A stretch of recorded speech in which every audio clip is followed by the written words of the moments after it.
ఈరోజైతే మనం అమెరికాలోని చాలా ప్రత్యేకమైన ఎయిర్ అండ్ స్పేస్ మ్యూజియానికి అయితే వచ్చాం. విమానాలంటే ఇష్టం ఉన్న వాళ్ళకైనా, స్పేస్ అంటే ఆసక్తి ఉన్న వాళ్ళకైనా, లేకపోతే కొత్త కొత్త ప్రదేశాలు చూడాలని ఉంటుంది కదా, వాళ్ళకైతే ఈ చోటు నిజంగా ఒక అద్భుతమనే చెప్పాలండి. అంత బాగుంది. మనం ఇప్పుడు ఉన్నదేమో నేషనల్ ఎయిర్ అండ్ స్పేస్ మ్యూజియంలో ఒక భాగం అంటే ఇది వాషింగ్టన్ దగ్గర ఉన్నది. ఇది ఎయిర్పోర్ట్ పక్కనే ఈ మ్యూజియం అయితే ఉంది. ఈ మ్యూజియంలో 2003లో ప్రజల కోసం ప్రారంభించారంట.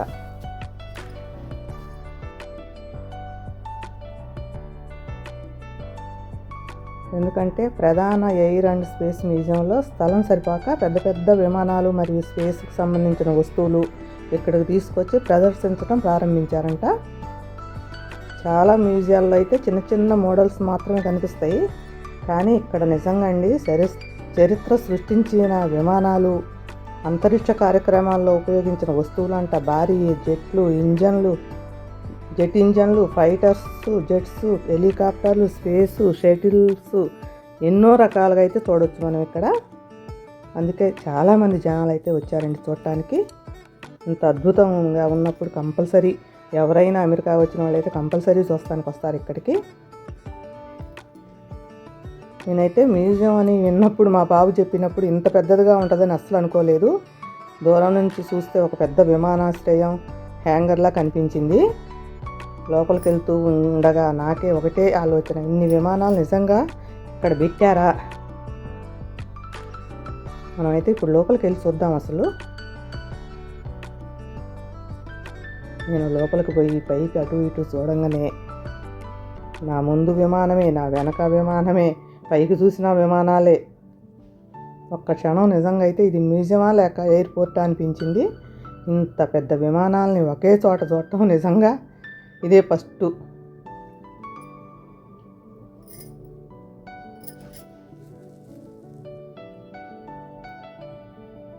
ముఖ్యంగా అయితే అండి పైకప్పు నుంచి వేలాడదీశారు విమానాలు.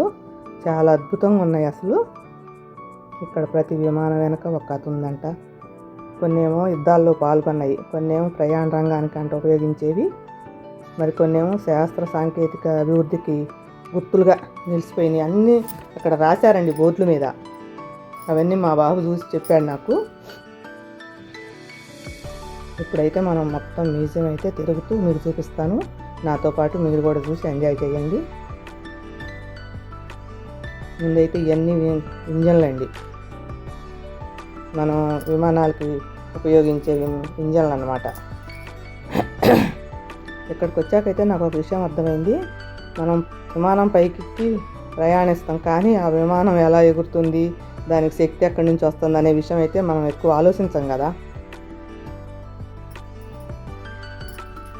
నిజంగా ఈ ఇంజన్లు ఇంత భారీ ఎత్తున ఉంటే నిజంగా ఆశ్చర్యం వేసింది. కొన్ని ఇంజన్లు ఏమో మనిషికి ఎత్తు కంటే కూడా, మనకంటే కూడా ఎత్తు కనిపిస్తున్నాయి చూస్తుంటే. ఇంత పెద్ద వస్తువుల్ని, 1000 అడుగులు ఎత్తులో ఉన్న విమానాన్ని ఎందుకు నడిపిస్తుందో, ముందుకు ఎలా నడిపిస్తుందో నిజంగా ఇంజనీర్లు ప్రతిభనైతే మెచ్చుకోవాలండి మనం.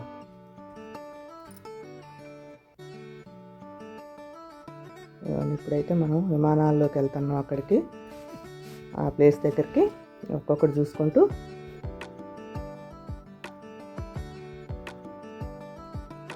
ఇక్కడైతే చిన్న చిన్న విమానాల నుంచి భారీ ప్రయాణికులు మోసే విమానాలు కూడా ఇక్కడ చాలా ఉన్నాయి.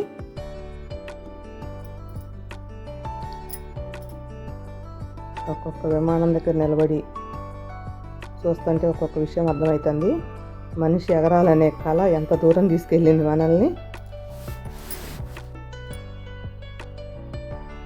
100 ఏళ్ల క్రితం చిన్న చిన్న విమానాలలో మొదలైన ప్రయాణం ఇప్పుడు ఖండాలని కలిపి భారీ జట్ల వరకు చేరుకుందట.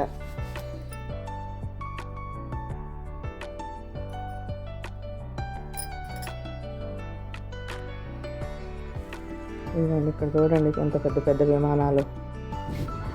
ఇప్పుడు మనం ఫైటర్ జెట్ దగ్గర ఉన్న సెక్షన్ దగ్గరికి అయితే వచ్చాం. మన చుట్టూ ఉన్న ఈ ఫైటర్ జెట్స్ ఎంత అగ్రెసివ్గా కనిపిస్తున్నాయో. దగ్గరగా చూస్తే వాటి డిజైన్ చాలా డిఫరెంట్గా అనిపిస్తుంది. సాధారణ ప్యాసింజర్ ఎయిర్ క్రాఫ్ట్స్ లాగా కాకుండా స్పీడ్ మరియు పర్ఫార్మెన్స్ కోసం తయారు చేసినట్లుగా కనిపిస్తున్నాయి. ఈ ఫైటర్ జెట్ ప్రధానంగా యుఎస్ ఎయిర్ ఫోర్స్ ఉపయోగించిన దేశ రక్షణలో మనకి చాలా ముఖ్యమైన పాత్ర పోషించాయంట. కొన్ని ట్రైనింగ్ కోసం ఉపయోగించినవి. దగ్గరగా చూస్తే ఒక్కో ఎయిర్ క్రాఫ్ట్ ఎంతో పవర్ఫుల్గా ఉంటుందో అర్థమైంది. ముఖ్యంగా వాటి వింగ్స్ డిజైన్, కాక్పిట్ డిజైన్ చూస్తుంటే ఇంజనీరింగ్ ఎంత అడ్వాన్స్డ్గా ఉందో తెలిసిపోతుంది. నిజం చెప్పాలంటే సినిమాల్లో ఫైటర్ జెట్స్ చాలాసార్లు చూసాం, కానీ ఇలా దగ్గరగా చూడటం మాత్రం వేరే ఎక్స్పీరియన్స్గా అనిపిస్తుంది మనకైతే. వాటి సైజు కూడా మనం ఊహించిన దానికంటే కూడా చాలా పెద్దగా ఉన్నాయి. ఇప్పుడైతే మధ్యలో ఒక ప్రత్యేకమైన ఎయిర్ క్రాఫ్ట్ కనిపిస్తుంది.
ఇది బ్లాక్ ఈగల్. దూరం నుంచి దీని బ్లాక్ కలర్ అందరి దృష్టిని ఆకర్షించింది. మిగతా ఎయిర్ క్రాఫ్ట్స్ మధ్యలో ఇది చాలా యూనిక్గా కనిపిస్తుంది. దగ్గరగా చూస్తే దాని డిజైన్ కూడా చాలా స్లిక్గా ఉంది. ఈ ఎయిర్ క్రాఫ్ట్ ముందు చాలామంది ఫోటోలు అయితే తెగ తీసేసుకుంటున్నారు. నిజంగా చెప్పాలంటే మ్యూజియంలో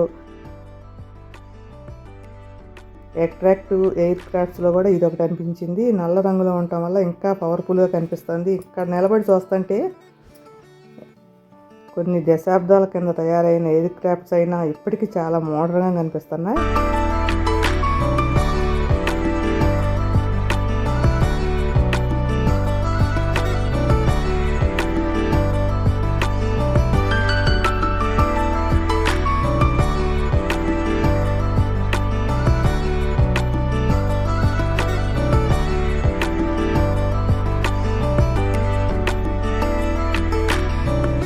లైట్స్, పాయింట్స్ ఉపయోగించే యూనిఫామ్స్ మరియు ఫైట్స్, సూట్స్ అన్నీ సెక్షన్ దగ్గరకు వచ్చాం.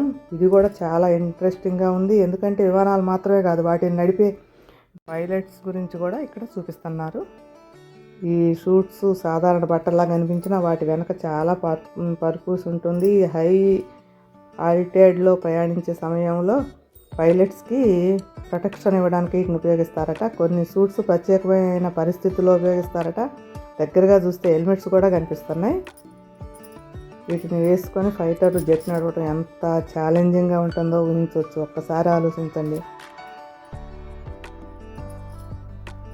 అందుకే ఫైటర్ పైలట్స్ ట్రైనింగ్ కూడా చాలా కఠినంగా ఉంటుందట.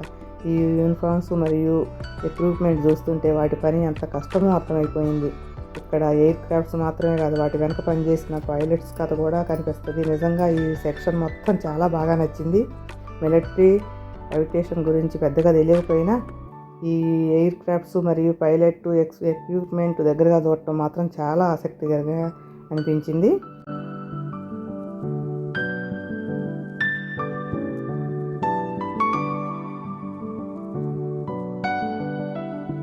ఇప్పుడైతే మనం నెక్స్ట్ సెక్షన్లోకి వెళ్దాం. అక్కడైతే చాలా ఫ్లైట్స్ అయితే ఉన్నాయి. మీరు కూడా చూసి ఆనందించవచ్చు. మీరైతే స్కిప్ చేయకుండా అయితే చూడండి మొత్తం వీడియోని.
ఇప్పుడైతే మనం కాన్కోడ్ అనే విమానం దగ్గరికి అయితే వచ్చామండి. ఈ విమానం పేరు వినని వాళ్ళంటే తక్కువ మంది ఉంటారంట. ఒకప్పుడు ప్రపంచంలోనే అత్యంత వేగంగా ప్రయాణికులను తీసుకెళ్లే విమానంలో ఇదొకటట.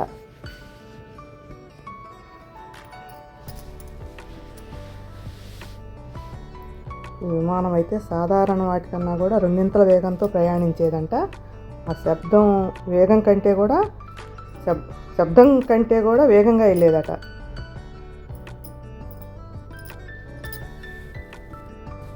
దీనివల్ల లండన్ నుంచి న్యూయార్క్ ప్రయాణం చాలా తక్కువ సమయంలో పూర్తి చేసేవాళ్ళంట. అక్కడ పైన కొన్ని అయితే చూపిస్తున్నారు, అక్కడ బోర్డులు ఉన్నాయి. కొన్ని విమానాలు అక్కడ ఉన్న విమానాలు వాటిని గురించి కూడా చిన్న బోర్డుల మీద అయితే రాసి చూపిస్తున్నారు. అదైతే మొత్తం మా బాబు చదివి చూసి నాకు చెప్పాడు.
ఇప్పుడైతే మనం స్పేస్ సూట్ ఉన్న సెక్షన్ దగ్గరికి అయితే వచ్చాం. ఇక్కడ ఒక వ్యక్తి స్పేస్ సూటు ఎలా పనిచేస్తుంది చాలా వివరంగా చెప్తున్నారు. నిజం చెప్పాలంటే ఇప్పటివరకు నేను కూడా స్పేస్ సూట్ అంటే ఒక ప్రత్యేకమైన డ్రెస్ అనుకునేదాన్ని. కానీ ఇక్కడ విన్న తర్వాత అది కేవలం డ్రెస్ కాదని అర్థమైపోయింది. అసలు స్పేస్లో మనిషి బతకటానికి అవసరమైన చాలా విషయాలు ఈ సూట్లోనే ఉంటాయట. ముందుగా ఆయన చెప్పింది ఏంటంటే, మన భూమిపై మనం చాలా సాధారణంగా జీవిస్తాం, ఎందుకంటే మన చుట్టూ గాలి ఉంది, ఆక్సిజన్ ఉంది, సరైన ఉష్ణోగ్రత ఉంది. కానీ స్పేస్లో చాలా అలా ఉండదంట. అక్కడ శ్వాస తీసుకోవటానికి గాలి ఉండదు. అందుకే స్పేస్కి వెళ్ళే వ్యోమగాములకి ప్రత్యేకమైన సూట్ అయితే అవసరమైద్దట. ఇప్పుడు ఈ సూట్ని దగ్గరగా చూస్తే చాలా పెద్దగా కనిపించింది. మనం వేసుకునే బట్టలతో పోలిస్తే చాలా బరువుగా కూడా ఉంది. దానికి కారణం ఇందులో చాలా పొరలు ఉన్నాయి. ప్రతి పొరకి ఒక ప్రత్యేకమైన పని ఉంటుంది. కొన్ని పొరలు బయట ఉన్న తీవ్రమైన వేడి నుంచి కాపాడతాయంట, మరికొన్ని పొరలు తీవ్రమైన చలి నుంచి రక్షిస్తాయట. ఇంకొన్ని పొరలు సూటు లోపల ఒత్తిడిని సరిగ్గా ఉంచడంలో సహాయపడతాయట. ఇప్పుడు చూస్తుంటే ఈ సూట్ ఎంత క్లిష్టంగా తయారు చేశారో అర్థమైపోయింది. మనం బయట నుంచి ఒక డ్రెస్సులా కనిపించినా లోపల మాత్రం చాలా టెక్నాలజీ దాగి ఉంది. ఆయన ఇంకో ఆసక్తికరమైన విషయం కూడా చెప్పారు. వ్యోమగాములు స్పేస్లో నడుస్తున్నప్పుడు ఈ సూటు వాళ్ళకి చిన్న స్పేస్ క్రాఫ్ట్ లాగా పనిచేస్తుందట. అంటే బయట సహాయం లేకుండా కొంతసేపు పనిచేయడానికి అవసరమైన వ్యవస్థలు ఇందులోనే ఉంటాయి. ఇది విన్న తర్వాత ఈ సూట్ మీద గౌరవం అయితే మరింత పెరిగిపోయింది. ఎందుకంటే మనం సినిమాలో చూసే స్పేస్ సూట్ వెనక ఇంత విజ్ఞానం ఉంటుందని అనుకోలేదు. ఇప్పుడు హెల్మెట్ వైపు చూస్తే అది కూడా చాలా ప్రత్యేకంగా ఉంది. ప్రతిదీ చూపించారు. కానీ వ్యోమగాములు బయట చూడటానికి, సూర్యకాంతి నుంచి కళ్ళను రక్షించుకోవడానికి, అలాగే కమ్యూనికేషన్ కోసం కూడా ఇందులో ప్రత్యేకమైన ఏర్పాట్లు అయితే ఉన్నాయంట. దగ్గరగా చూస్తే హెల్మెట్ కూడా చాలా బలంగా తయారు చేసినట్టుగా అనిపిస్తుంది. ఇంకా గ్లౌజ్ కూడా సాధారణ గ్లౌజుల్లా లేవు. స్పేస్లో పనిచేయాలంటే చేతులు కదలాలి, అదే సమయంలో రక్షణ కూడా అవసరం. అందుకే వాటిని కూడా ప్రత్యేకంగా రూపొందించారట. ఇప్పుడు ఈ మొత్తం సూట్ని చూస్తుంటే ఒక విషయం అయితే అర్థమైంది. స్పేస్లోకి వెళ్ళాలంటే కేవలం రాకెట్ ఎక్కి వెళ్ళటం కాదు, దాని వెనక వేలాది మంది శాస్త్రవేత్తలు, ఇంజనీర్లు ఎన్నో సంవత్సరాలు చేసిన పరిశోధనలు ఉన్నాయి. ఈ సూట్లోని ప్రతి విభాగం వెనక ఒక కారణం ఉంది, ప్రతి పొర వెనక ఒక అవసరం ఉంది. అందుకే ఇలాంటి వస్తువులను దగ్గరగా చూసినప్పుడు స్పేస్ ఎక్స్ప్లోరేషన్ ఎంత కష్టమైందో అర్థమైపోయింది. నిజం చెప్పాలంటే ఈ వివరణ విన్న తర్వాత నాకు స్పేస్ సూట్ మీద ఉన్న అభిప్రాయం పూర్తిగా అయితే మారిపోయింది. ముందు ఒక డ్రెస్లో అనిపించింది, ఇప్పుడు మాత్రం ఇది ఒక చిన్న ప్రాణరక్షక వ్యవస్థలాగా అనిపిస్తుంది. ఇక్కడికి వచ్చే ముందు ఈ సూట్ గురించి అంతగా ఆలోచించలేదు, కానీ ఇప్పుడు చూస్తుంటే వ్యోమగాములు చేసే పని ఎంత కష్టమో అర్థమైపోయింది. ఇలాంటి విషయాలు పుస్తకాల్లో చదవటం ఒకటి, ఇక్కడికి వచ్చి నిజంగా చూసి వినడం మరో విషయం. అందుకే ఈ సెక్షన్ నాకు చాలా ఆసక్తికరంగా అనిపించింది. వాళ్ళు చెప్తుంటే మా బాబు కోడలు అయితే అడుగుతున్నారు, దాని గురించి ఇంకా అడుగుతున్నారు. ఆయన చెప్తా ఉన్నారు ఇంగ్లీష్లో చెప్పింది అయితే మా బాబు మళ్ళీ నాకు తెలుగులో చెప్పాడంతా. వాళ్ళైతే ఇంకా చాలా ఆసక్తికరంగానైతే దాన్ని చూస్తూనే ఉన్నారు, చాలా అడుగుతున్నారు. ఇంకా అడుగుతుంటే వాళ్ళైతే ఎంత వివరంగా చెప్తున్నారు, అసలు నాకు చాలా ఆశ్చర్యం వేసింది.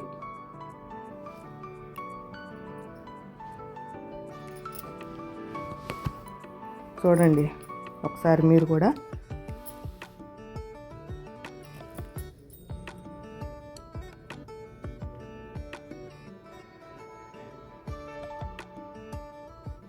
ఇంకా మనం ముందుకైతే వెళ్దాం, ఇంకా ఏమేమి ఉన్నాయో కూడా చూద్దాం. ఇప్పుడు మనం అపోలో 11 మిషన్కి సంబంధించిన ఒక ఆసక్తికరమైన వస్తువు దగ్గరికి అయితే వచ్చాం. ఇవి అపోలో ఆస్ట్రోనట్స్కి ఉపయోగించిన ప్రొటెక్షన్ బ్యాగ్స్ అట. ప్రొటెక్షన్ బ్యాగ్స్ నిజం చెప్పాలంటే మొదట ఇవి చూసినప్పుడు నాకు ఇవి ఏంటో అసలు అర్థం కాలేదు. తర్వాత వివరాలు చదివితే తెలిసింది. అపోలో మిషన్ నుంచి ఆస్ట్రోనట్స్ భూమికి తిరిగి వచ్చినప్పుడు వారు క్యాప్సూల్ సముద్రంలో దిగేది. అంటే ఇక్కడే ఉన్నది చూడండి. అప్పుడు క్యాప్సూల్ నీటిలో సురక్షితంగా ఉండటానికి, అలాగే ఆస్ట్రోనట్స్ బయటకు రావడానికి ఈ ప్రొటెక్షన్ బ్యాగ్స్ ఉపయోగించేవారట. చూడటానికి చాలా సాధారణంగా అనిపించిన అప్పుడు స్పేస్ మిషన్స్లో ఇవి చాలా ముఖ్యమైన పాత్ర పోషించాయంట. చంద్రుడి నుంచి 1000 కిలోమీటర్లు ప్రయాణించి చివరికి భూమికి చేరుకున్న తర్వాత రికవరీ ప్రాసెస్ ఎంత జాగ్రత్తగా ఉండేదో ఇవి చూస్తే మాత్రం అర్థమవుతుంది. ఇప్పుడు మనం ముందుకు వెళ్తే ఒక భారీ స్పేస్ షటిల్ కనిపిస్తుంది. దూరం నుంచి చూస్తేనే దాని సైజు అర్థమవుతుంది. దగ్గరకు వచ్చాకైతే ఇంకా ఆశ్చర్యంగా ఉంది. టీవీలో, సినిమాలో చాలాసార్లు చూసాం కదా, కానీ నిజంగా ఇక్కడ ఇంత దగ్గరగా చూడటం మాత్రం వేరే అనుభవం. ఈ షటిల్ ఎన్ని మిషన్స్లో పాల్గొంది, షటిల్స్ని ఆర్బిట్లోకి పంపడం, సైంటిఫిక్ ఎక్స్పెరిమెంట్స్ చేయటం, ఇంటర్నేషనల్ స్పేస్ స్టేషన్కి సంబంధించిన పనులు చేయటం లాంటి ఎన్నో కార్యక్రమాల్లో ఉపయోగిస్తారట. దగ్గరగా చూస్తే బయట ఉన్న టైల్స్ కూడా కనిపిస్తున్నాయి. స్పేస్ నుంచి తిరిగి భూమికి వచ్చేటప్పుడు వచ్చే భారీ వేడిని తట్టుకోవడానికి వీటిని ఉపయోగిస్తారట. ఒక్కో భాగం వెనక ఎంత ఇంజనీరింగ్ ఉందో చూస్తే ఆశ్చర్యం వేసింది. ఇప్పుడు షటిల్ పక్కన కొన్ని రాకెట్ ప్రోటోటైప్స్ కూడా కనిపిస్తున్నాయి. రాకెట్ టెక్నాలజీ ఎలా అభివృద్ధి చెందిందో చూపించడానికి వీటిని ఇక్కడ ప్రదర్శిస్తున్నారు. మొదట్లో ఉపయోగించిన డిజైన్ నుంచి తర్వాత వచ్చిన అడ్వాన్స్డ్ డిజైన్ వరకు చూడొచ్చు. ఇలాంటి ప్రోటోటైప్స్ చూస్తుంటే ప్రతి విజయవంతమైన మిషన్ వెనక ఎన్ని పరీక్షలు, మార్పులు, విఫల ప్రయత్నాలు కూడా ఉన్నాయని అర్థమైంది. మనకు చివరకు కనిపించేది విజయవంతమైన రాకెట్ మాత్రమే, కానీ దాని వెనక ఎన్ని సంవత్సరాల పరిశోధనలు, పరీక్షలు, ప్రయోగాలు ఉంటాయి. ఈ సెక్షన్ మొత్తం చూస్తుంటే ఒక్క విషయం మాత్రం స్పష్టంగా తెలుస్తుంది. మనుషులు ఎప్పుడు కొత్తది తెలుసుకోవాలని, ఇంకా దూరం వెళ్ళాలని ప్రయత్నం చేస్తూనే ఉన్నారు. అందుకే విమానాల నుంచి మొదలైన మన ప్రయాణం చివరికి అంతరిక్షం వరకు చేరుకుంది. నిజంగా ఈ స్పేస్ స్టేషన్ మొత్తం నాకు చాలా బాగా నచ్చింది.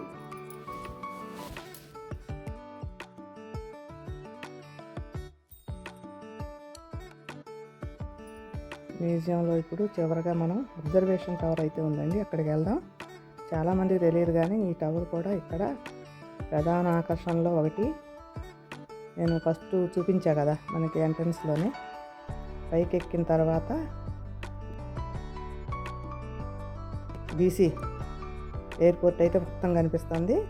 రన్వేలు, టాక్సీవేలు, టెర్మినల్స్ అన్నీ చాలా స్పష్టంగా కనిపిస్తున్నాయి. చూస్తుంటే మీరు కూడా చూడండి నాతో పాటు.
ఇక్కడ నుంచి చూస్తుంటే ఒక్కో విమానం ఎలా టేకప్ అవుతుందో మనకైతే స్పష్టంగా కనిపిస్తుంది.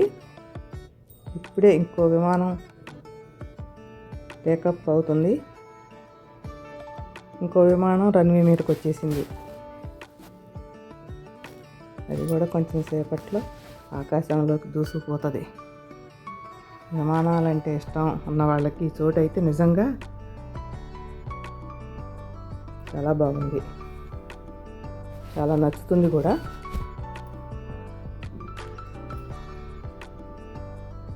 మేము కూడా ఇక్కడైతే నిలబడి చాలాసేపు ఆ విమానాలను చూస్తూ నిలబడిపోయాం. ఒక్కో విమానం ఒక్కో దేశానికి, ఒక్కో నగరానికి వెళ్తూ ఉంటే అనుకుంటే చాలా ఆసక్తిగా అనిపిస్తుంది మనకి. ఇప్పుడు చూడండి మరో విమానం కూడా గాలిలోకి ఎగురుతుంది. చూసారు ఎంత బాగా కనిపిస్తుందో. ఈరోజు వీడియో అయితే ఇంతేనండి. ఈ వీడియో కనుక నచ్చితే లైక్ అండ్ షేర్, సబ్స్క్రైబ్ చేసుకోండి. మళ్ళీ ఒక వీడియోతో కలుద్దాం. ఓకేనా?